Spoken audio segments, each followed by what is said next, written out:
오늘 우리가 마주하고 있는 본문은 야고보서의 결론에 해당하는 부분입니다.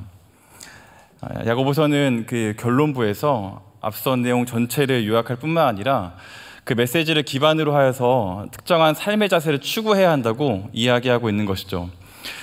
오늘 본문이 야고보서 전체 요약이기 때문에 우리가 어쩔 수 없이 앞선 내용들을 조금 살펴보아야 할 것 같습니다. 야고보서는 총 3가지의 주제를 반복하여서 강화하는 방식으로 서술이 되어 있습니다. 첫 번째는 시련과 고난에 대한 주제이고, 두 번째는 말의 지혜에 대한 주제이며, 마지막 3번째는 부와 가난에 대한 주제가 서술이 되어 있습니다. 야고보서는 이와 같은 3가지 주제를 시험을 만나거든 이라는 전체 주제에 담아서 무엇이 지혜인지에 대해서 설명을 하고 있는 것이죠. 그렇다면 야고보서가 이야기하고 있는 지혜는 어떤 것일까요? 먼저 고난과 시련에 대해서는 그것이 경건을 만들어내기 때문에 인내하라 이렇게 이야기를 합니다. 그리고 두 번째로 이 말의 지혜의 경우에는 모든 말들을 사람 앞에서 하지만 그 말들이 하나님 앞에서 이루어지듯 말해야 한다 이렇게 이야기하는 것이죠. 그리고 마지막 3번째, 이 부와 가난에 대해서는 하나님께서 결국 모든 물질을 주장하시기 때문에 하나님을 신뢰하라 이렇게 말하고 있습니다.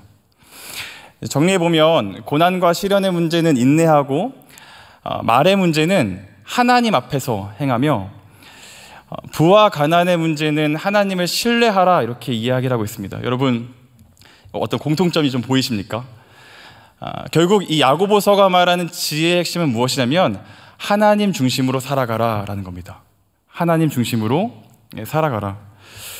이처럼 야고보서는 하나님 중심으로 살아가는 사람들이 공통된 삶의 자세를 추구하며 그렇게 살아가게 된다고 이야기를 합니다. 오늘 말씀 13절 말씀인데요, 띄워주시면 제가 읽어드리겠습니다. 너희 중에 고난당하는 자가 있느냐? 그는 기도할 것이요, 즐거워하는 자가 있느냐? 그는 찬송할지니라.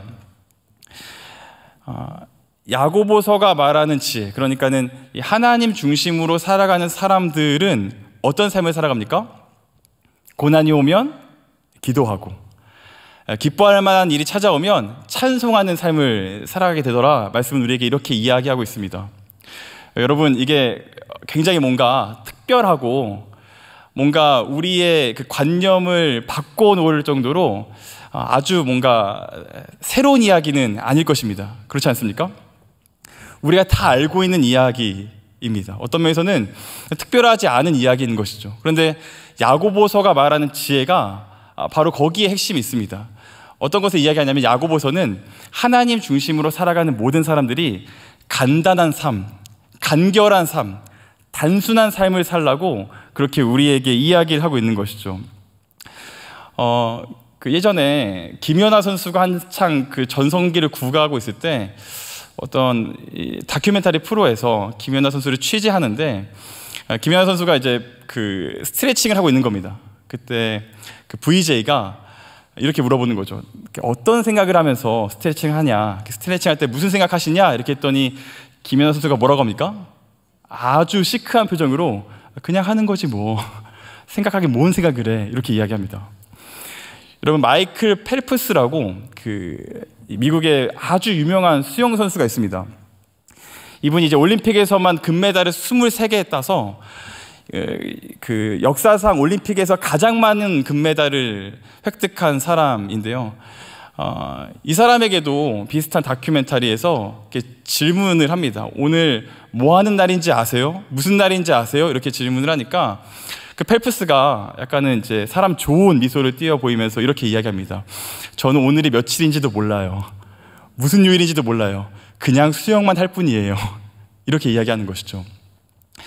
사랑하는 여러분, 두 선수의 삶의 자세가 이런 것 같습니다. 주어진 삶을 정해진 기준에 근거해서 단순하게 살아가는 것이죠. 그런데 야고보서가 말하는, 야고보서가 추구해야 한다고 신자들에게 요청하는 삶의 자세도 마치 그와 같다는 겁니다. 주어진 삶을 하나님 중심이라는 기준을 가지고 단순하게 살아가라, 그렇게 이야기하고 있는 것이죠. 사실 이와 같은 삶의 자세는 야고보서가 말하기 이전에 예수님께서 그분을 따르는 사람들에게 요청하셨던 삶의 자세이기도 합니다. 아마 기억하실 겁니다. 예수님께서 어린 아이 한 명을 이렇게 세워놓고 예수님을 따르던 사람들에게 어떻게 이야기하십니까? 너희가 이 어린아이와 같지 아니하면 결단코 천국에 들어갈 수 없다, 이렇게 말씀을 하십니다. 우리는 이 말씀을 종종 이렇게 오해합니다. 우리가 어린아이처럼 순수하고 무흠하고 흠결이 없어서, 그러니까는 죄를 짓지 않아야만 천국에 들어갈 수 있다, 이렇게 이해합니다. 근데 여러분 잘 아시는 것처럼 모든 사람들은 다 죄인입니다. 그렇기 때문에 아무리 죄가 없고 순수해 보이는 어린아이라고 할지라도 우리는 모두 모태로부터 이 죄를 가지고 태어난 사람인지라 어린아이나 노인이나 죄인이란 측면에서는 크게 다르지가 않을 겁니다. 그렇다면 어린아이와 같지 않으면 천국에 들어갈 수 없다, 이 말이 어떤 말일까요?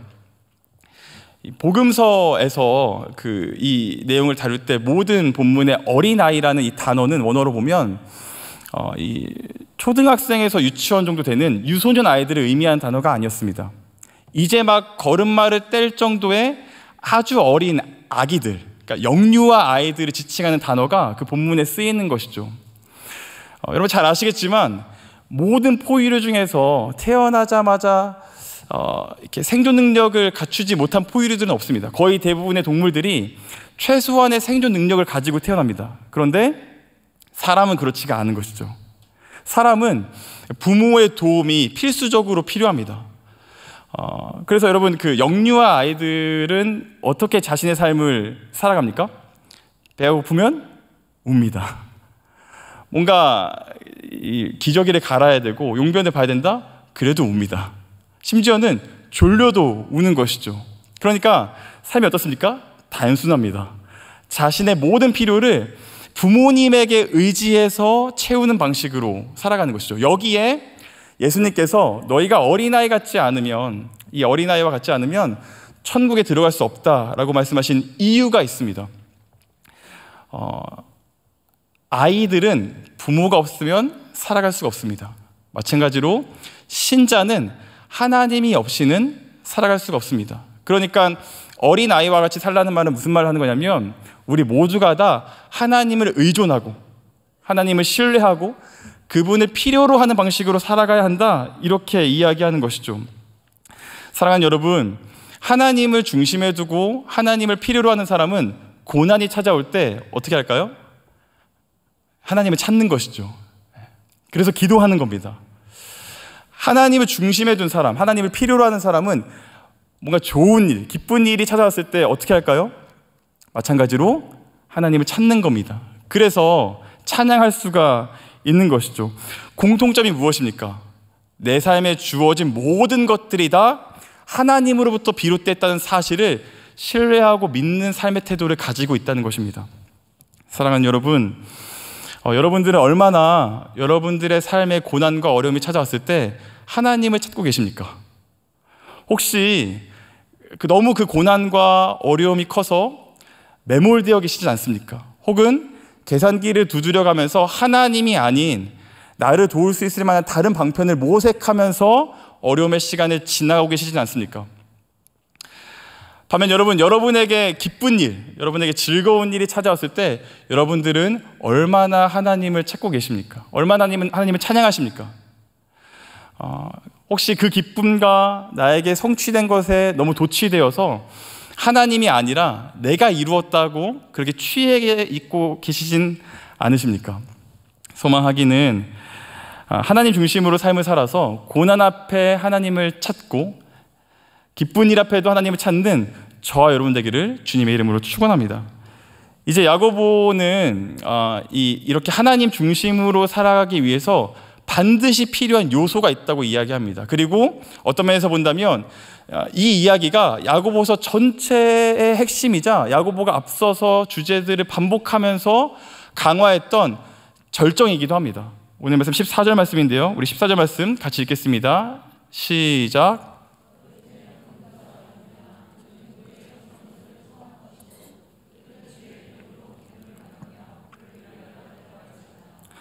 야고보는 이제 야고보가 정말 말하려고 하는 주제를 설명하기 위해서 한 가지 그 상황을 좀 설정을 합니다. 그 상황이란 무엇이냐면 한 공동체에 병이 든 사람, 고난을 당하는 사람이 있다는 설정인 것이죠. 본문에서 그 공동체 안에 병든 사람이 있다면 그 병든 사람은 어떻게 해야 한다고 이야기하고 있습니까? 그 사람이 당시 교회를 대표하는 장로들에게 도움을 요청하라고 이야기를 합니다. 여러분, 이것이 무엇을 의미할까요? 고난당하는 사람에게 있어서 그 사람이 자신의 고난과 어려움을 공동체에게 나누어야 하는 의무가 있다는 것을 의미합니다. 근데 여러분, 여기서 우리가 14절을 조금 더 주목해서 살펴볼 필요가 있습니다. 이 한글 성경에는 생략되어 있는데 원어 성경을 보면 이 그를 위하여라는 표현 앞에 무엇을 위해라는 전치사가 삽입되어 있다는 사실을 우리가 확인해 볼 수가 있습니다. 그러니까 그에 위해서 그를 위하여, 이제 이런 표현인 것이죠. 여러분, 이것이 어떠한 의미일까요? 이거는 당시에 쓰던 관용적인 표현이었습니다. 무슨 말이냐면 병이 든 사람 위에서 그를 위하여라는 말하고 청하다라는 말이 이제 합쳐지면서 한 가지의 상황이 그려지는 것이죠. 그것이 무슨 상황이냐면 이 사람이 너무 상태가 위중하여서 스스로 교회를 대표하는 장로를 찾아갈 수 없는 상황을 이야기하는 겁니다.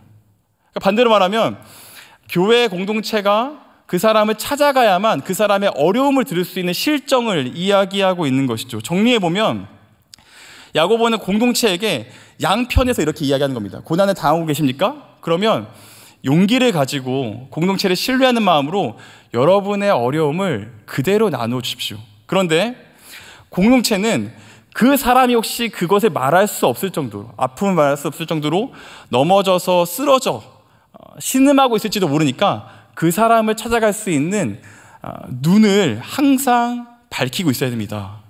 양측에 그렇게 이야기하는 겁니다. 어려움이 있으면 나눠야 되고 혹시라도 모르니 늘 보살펴야 됩니다. 이렇게 지금 이야기를 하고 있는 것이죠.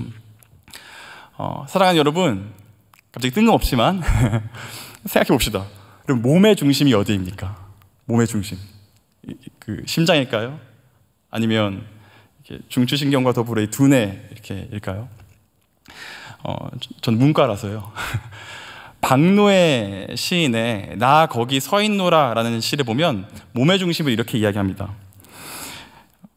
몸의 중심은 심장이 아니다.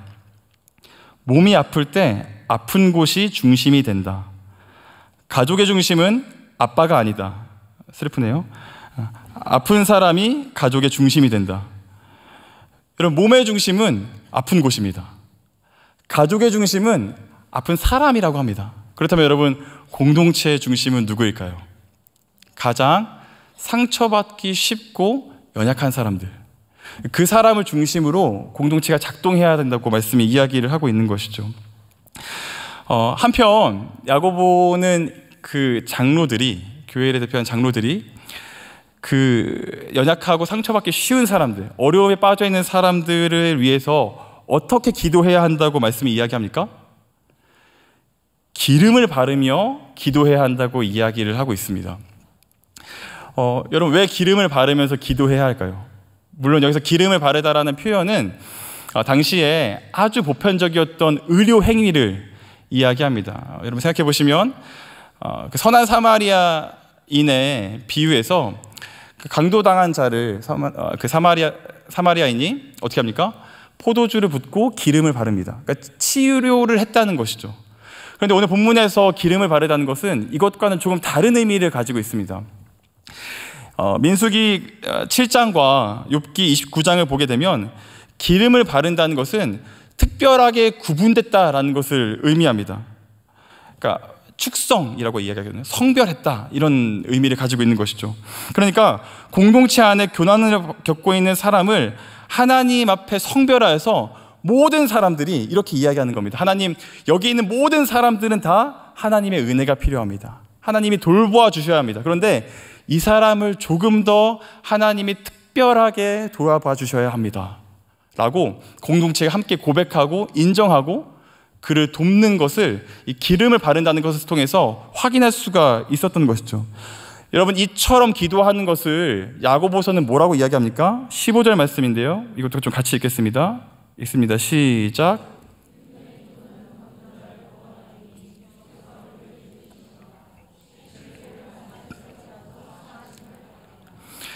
이처럼 연약한 사람을 소중히 여기고 그 사람을 위해서 공동체가 특별하게 성별하여 구별하여 기도하는 것을 뭐라고 이야기하냐면 믿음의 기도, 이렇게 이야기합니다.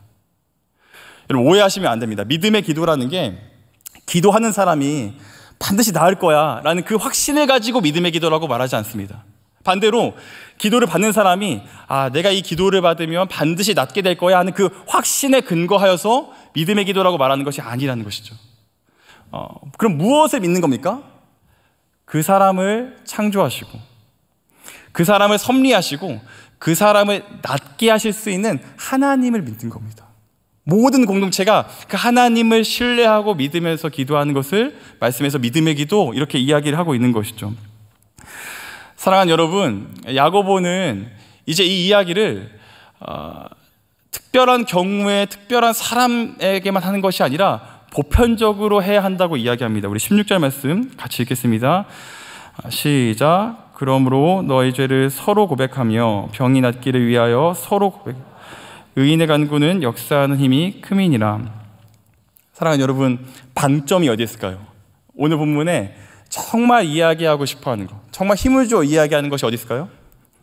서로 기도하라는 것이죠. 서로 그 일을 하라는 겁니다. 여러분, 이것이 왜 중요하냐면 우리는 서로로 존재하지 않으면 하나님의 말씀을 바르게 실천할 수가 없기 때문입니다. 여러분, 기억해 보십시오. 예수님께서 제자들에게 그냥 막연하게 너희가 사랑해야 한다 이렇게 말씀하시지 않습니다. 뭐라고 말씀하십니까? 너희가 서로 사랑해야 한다 이렇게 말씀을 하시는 것이죠.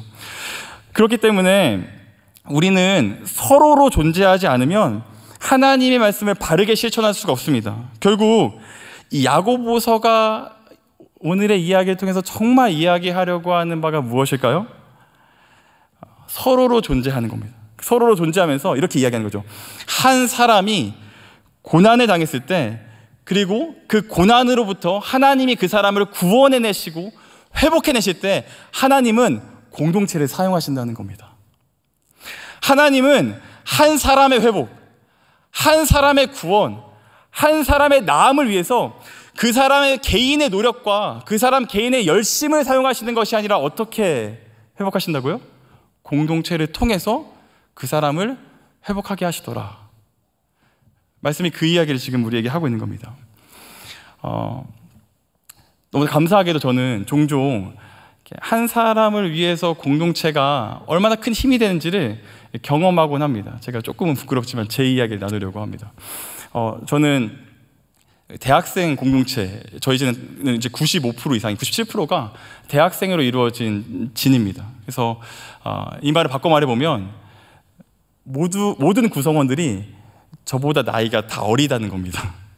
제가 그전까지는 고등부를 했었는데 고등부만 하더라도 이렇게 교사분들이 계시니까 그 중에는 이제 저보다 나이도 있고 믿음의 이제 연륜을 가지고 계신 분들이 계셔서 때로는 제가 모르는 게 있으면 삶에 지혜가 필요할 때 물어보기도 하고 또는 어려운 게 있으면 또 이렇게 좀 의지하기도 했는데 제가 이제 부서가 바뀌어서 대학생 부서를 맡고 나니까 사실 그 부분에 있어서 굉장히 막연한 거예요. 다 대학생들이고 심지어는 저희 집은 이제 처음에 개척 멤버를 시작해가지고 새롭게 신생으로 형성하다 보니까 20살들이 그렇게 많습니다. 20살들. 그러다 보니까 저는 이제 늘 제 포지션을 어떻게 생각했냐면 늘 도움을 주고 이렇게 잘 모르겠더라도 막 길을 제시하고 막 물어보면 잘 모르겠지만 확신 있게 대답하고 질문에 답해주고 이제 이런 식으로 제가 가지고 있는 역할을 이해하고 사역을 했던 것이죠. 물론 진원들이 저의 기쁨이 되고 위로가 되긴 하지만 어떤 막 도움을 받겠다 이런 생각을 해본 적은 없었던 것 같습니다. 근데 그러다가 제가 뭐 아주 구체적으로 나눌 수 없지만 제 삶에 좀 이렇게 어려움이, 개인적인 어려움이 찾아왔을 때가 있습니다. 근데 제가 이 어려움을 이렇게 너무 힘들어하다가 저희 간사님들한테 이렇게 조용히 나눴습니다. 이런 문제가 있고 좀 기도해 달라 이제 이렇게 이야기를 했는데 이 얘기를 듣고 어떻게 된 건지 모르겠는데 언젠간 보니까 진원들이 다 알고 있는 거예요. 그러니까 봤더니 제가 그 이야기를 했을 때 저희 간사님들이 이제 충격을 받은 겁니다. 충격을 받고 이제 뭐 모임을 하면 우리 목사님 위해서 기도해야 된다. 근데 뭔지는 말 안 해주고 어쨌든 기도해야 된다. 이제 이렇게 하니까 이제 신원들이 저 양반이 좀 힘든 일이 있구나. 이렇게 하면서 저를 어떻게 하냐면 긍휼하게 여기기 시작하더라고요. 20살들이. 근데 그러고 나서는 제가 좀 이제 감동했던 포인트가 각자가 각 자신들이 가지고 있는 색깔로 어떻게 해서든 저를 위로하려고 하는 겁니다. 어느 날에 이제 한 지체가 저한테 정말 너무 급하게 좀 신방을 해달라고 해서 이제 불러서 가봤더니 알고 보니까 이제 아르바이트 해서 월급이 나온 거예요. 그래서 그걸로 저 이제 식사를 좀 대접하고 싶다고 해가지고 저 이제 위로하려고 한 거죠. 물론 얻어먹지 않았습니다. 제가 냈는데 어쨌든 그런 식으로 저를 불러가지고 어떻게든 위로하려고 하는 거죠. 그리고 제가 그 초콜릿이랑 이렇게 신 젤리 아십니까? 그 지렁이 모양으로 된 거? 이런 거 되게 좋아하는데 주일이 되면 그렇게 그걸 제 앞에 두고 가는 거예요. 젤리랑 초콜릿이랑 거의 당뇨 걸릴 정도로. 그래서 계속 주고 가고 편지 써주고.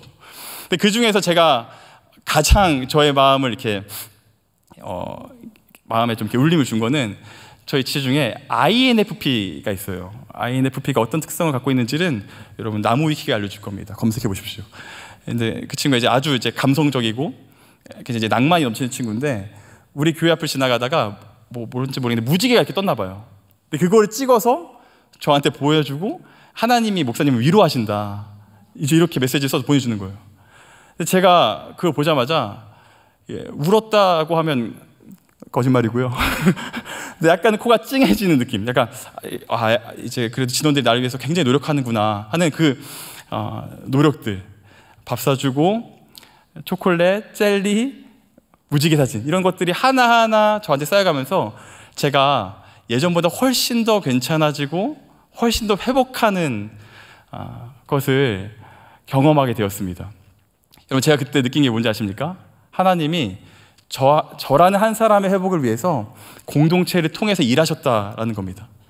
저는 늘 뭔가 도움을 줘야 하고 뭔가 길을 제시해야 되고 이제 어른으로서 버텨야 되고 센 척하고 아프지 않고 이런 역할을 해야 된다고 생각했는데 하나님께서 물론 제가 그 공동체를 섬기고 담당하는 사람이긴 하지만 동시에 그 공동체 원 중에 한 사람이라는 것을 깨닫게 하셨습니다. 저희 공동체 안에서 자주 쓰는 표현이 함께 지어져 간다라는 것인데 저는 그 지어져 간다고 했을 때 그래 잘 지어져 가고 있군.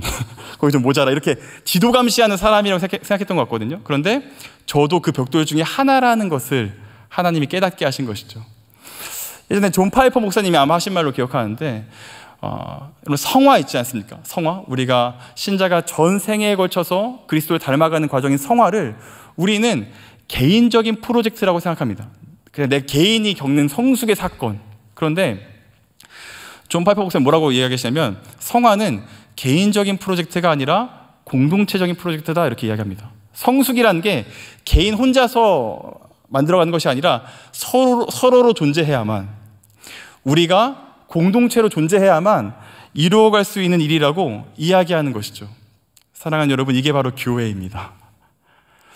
어쩌면 우리에게 교회와 공동체가 너무나도 익숙하고 당연해서 별로 그렇게 소중하게 여기지 않으실 때가 있을지도 모르겠습니다. 그러나 성경은 공동체가 우리에게 당연하게 주어진 것은 아니라고 이야기합니다. 여러분 생각해 보십시오. 예수님께서 우리를 교회와 공동체로 함께 이루어 가시기 위해서 우리가 함께 서로로 존재하는 공동체로 만들어 가시기 위해서 예수님이 어떤 일을 하셨습니까? 예수님은 철저하게 홀로 되셨습니다. 조롱하는 사람과 비난하는 사람, 그 수치 속에서 예수님은 철저하게 외로워지셨습니다. 사랑하는 여러분, 우리가 서로를 위해서 기도할 수 있도록 예수님이 어떤 일을 하셨습니까? 제자들이 예수님을 위해서 기도하지 않았습니다. 예수님은 철저히 외롭게, 고독하게 기도하셨던 것이죠. 왜요? 우리를 서로 기도하는 공동체를 만드시기 위해서. 예수님이 외로워지신 이유가 무엇입니까? 그 외로움으로 우리가 하나가 될 수 있었다고 말씀은 일관되게 이야기하고 있는 것이죠. 여러분, 이렇게 본다면 우리에게 주어진 공동체는 가볍게 여기거나 취사 선택할 수 있는 것이 아니라는 사실을 확인하게 됩니다. 훨씬 더 무겁고 예수 그리스도의 생명이 있으며 십자가가 우리에게 허락한 성화의 방식이라는 것을 확인하게 되는 것이죠. 여러분, 얼마나 여러분의 교회와 공동체를 사랑하고 계십니까? 여러분, 얼마나 그 서로라는 단어 안에 여러분들을 넣어서 이해하고 계셨습니까? 소망하기는 하나님이 우리에게 허락하신 서로된 공동체를 위해서 서로 기도하고 함께 지어져가는 저와 여러분 되기를 주님의 이름으로 축원합니다. 이제 야고보는 말씀을 정리하면서 결론부에서 이와 같은 기도와 공동체를 통해서 결국 하나님이 이루시고자 하는 일이 무엇인지를 설명합니다. 그리고 그 내용을 설명하는 과정에서 엘리야의 기도를 기억하라고 말씀하고 계신 것이죠. 오늘 말씀 17절 말씀 띄워주시면 같이 읽겠습니다. 시작.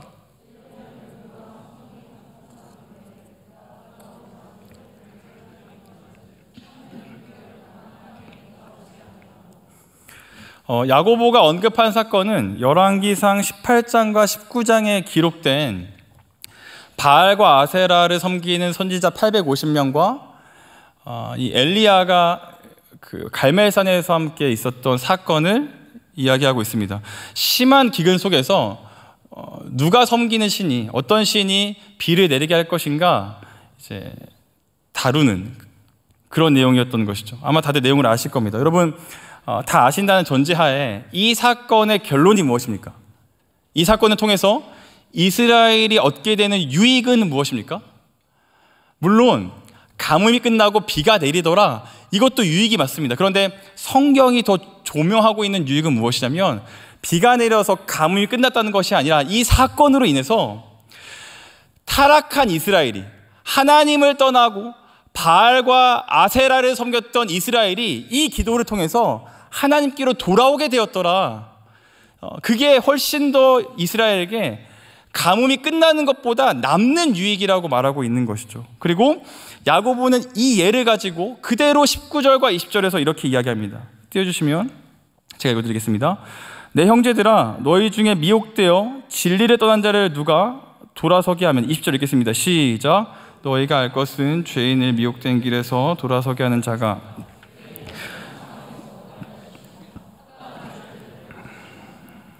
그러니까 엘리야의 기도를 통해 야고보는 하나님이 결국 공동체와 기도를 통해서 하실 일이 무엇인지를 말씀을 하시는데, 이게 이런 건 아니라는 거예요. 엘리야처럼 믿음을 가지고 기도하면 아주 특별한 일이 일어난다, 믿음을 가지고 기도하면 우리에게 못할 일이 없다, 이 이야기를 지금 하려고 하는 게 아닙니다. 앞선 맥락에서 이어서 보시면 이런 이야기하는 것이죠. 우리가 서로 기도하는 것을 통해서 하나님은 공동체뿐만 아니라 공동체를 넘어서서 사랑과 섬김을 확장해 나가신다, 이렇게 이야기를 하고 있는 겁니다. 그래서 19절에 보면 너희 중에라는 표현이 있습니다. 그러니까는 야고보서를 처음 마주했을 사람들의 그 공동체, 그 교회 안에 내부 사람들을 말하지만 20절에는 의도적으로 그 표현을 없애고 조금 더 포괄적인 대상들을 말함으로 인해서 사랑과 섬김이 교회 안에만 오는 것이 아니라 그것이 확장되어 가는, 그 사랑과 섬김이 여전히 생명이 필요한 곳으로 흘러가는 것을 이야기하고 있는 것이죠. 여러분, 우리는 이것을 선교라고 바꿔 말해볼 수가 있을 것 같습니다. 결국 하나님은 우리를 공동체로 만드시고 서로 기도하는 것을 통해서 최종적으로 이루시고자 하는 것이 무엇입니까? 공동체 안에 사랑과 섬김이 세상으로 흘러가는 것이죠. 우리 안에 있는 거룩이 우리 안에만 머무는 것이 아니라 거룩해져야 될 곳으로 흘러가는 것. 그게 하나님께서 우리를 공동체로 부르셔서 최종적으로 이루실 일이라는 겁니다. 예전에 미시오 세미나리에서 저희 교육자분들과 함께 이제 공부할 때 저희에게 바울 서신을 가르쳐 주셨던 마이클 테일러 교수님이라는 분이 계십니다. 이제 이분이 신약 성경을 선교적 관점에서 어떻게 해석하고 바라볼 수 있는가, 이런 것들을 가르쳐 주셨는데, 그러다 보니까 선교에 대한 규정이 굉장히 중요하지 않겠습니까? 선교적 해석학이니까. 그때 교수님께서 선교를 이렇게 규정하셨습니다. 삼위 하나님의 사랑 공동체 확장, 삼위 하나님의 사랑 공동체 확장, 이게 선교라고 말씀을 하는 것이죠. 이 이야기 안에는 두 가지의 힘이 있다는 것을 전제로 합니다. 하나는 안을 향하는 구심력이고 하나는 외연을 향하는 원심력인 것이죠. 구심력, 즉 그 삼위 하나님을 닮은 교회가 서로를 먼저 바르게 사랑하고, 삼위 하나님이 관계적인 존재이듯 교회가 먼저 관계적으로 바르게 세워져 있으면 원심력, 즉 밖으로 향하는 사랑이 바르게 흘러갈 수가 있다는 것이죠. 선교적 교회, 선교적 삶이라는 것은 외연적인 힘부터 내는 것이 아니라 우리 안의 공동체를 바르게 사랑하고 우리가 먼저 삼위 하나님의 사랑의 방식으로 존재하는 것으로부터 시작한다, 이렇게 이야기를 하는 겁니다. 우리가 먼저 교회로 바르게 존재할 때 어떤 일이 일어납니까? 우리만 잘 살고 잘 먹고 우리만 행복하고 우리 안에서만 사랑과 섬김이 넘치는 것이 아니라 그 섬김과 사랑이 세상으로 확장해 나가기를 시작한다는 겁니다. 여러분, 선교가 다 끝나갑니다.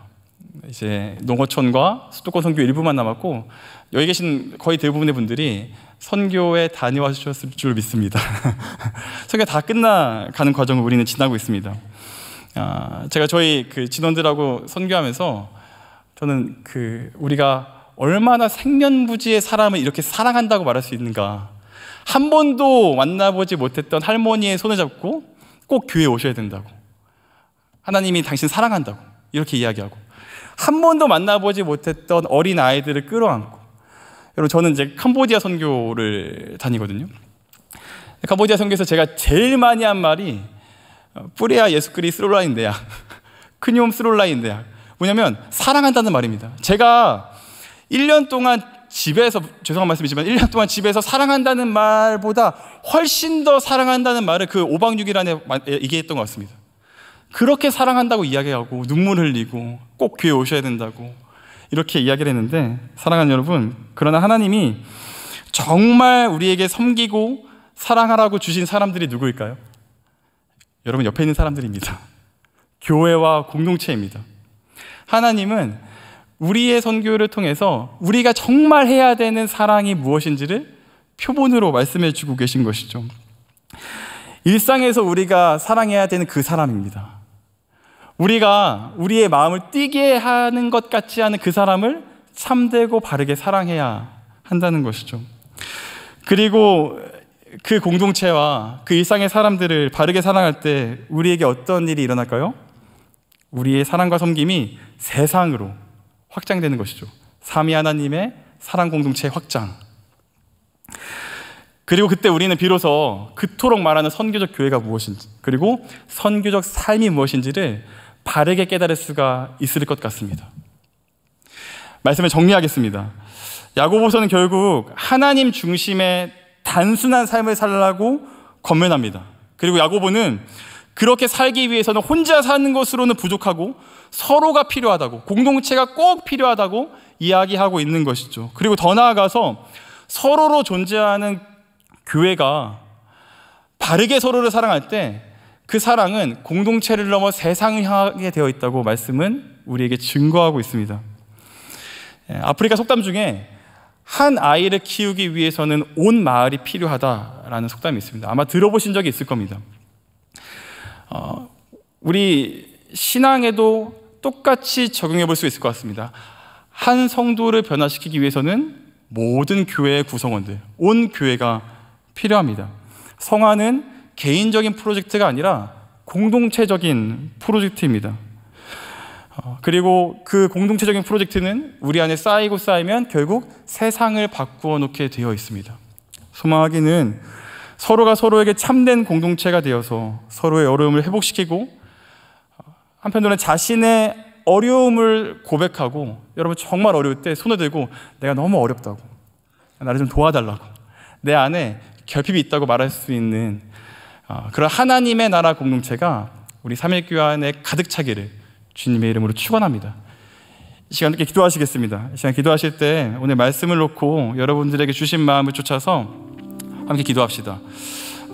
여러분, 여전히 여러분들의 마음 가운데 오늘 말씀이 조금 이해가 되는 것 같고 약간은 받아들여지는 것 같지만 동의가 되지 않거나 혹은 그렇게 별로 살고 싶지 않는 것처럼 반응되시는 분이 있다면 마음을 구합시다. 하나님, 나에게도 그리스도께서 그렇게 홀로 되시면서까지 우리에게 허락하신 교회 공동체를 사랑할 수 있는 마음을 허락하여 주시옵소서. 더불어서 우리가 함께 사랑하는 공동체가 그 사랑의 모습을 더 풍성하게 하기 위해서 기도했으면 좋겠습니다. 하나님, 우리 공동체 안에 서로를 섬기는 모습이 끊임없이 일어나게 하시고, 내가 먼저 결핍 있는 사람을 찾고 내가 먼저 한 사람을 잘 섬겨서 우리의 사랑이 세상을 향해서 바르게 흘러갈 수 있도록 인도하여 주시옵소서. 우리 함께 기도하심으로 나아가시겠습니다. 기도하시겠습니다.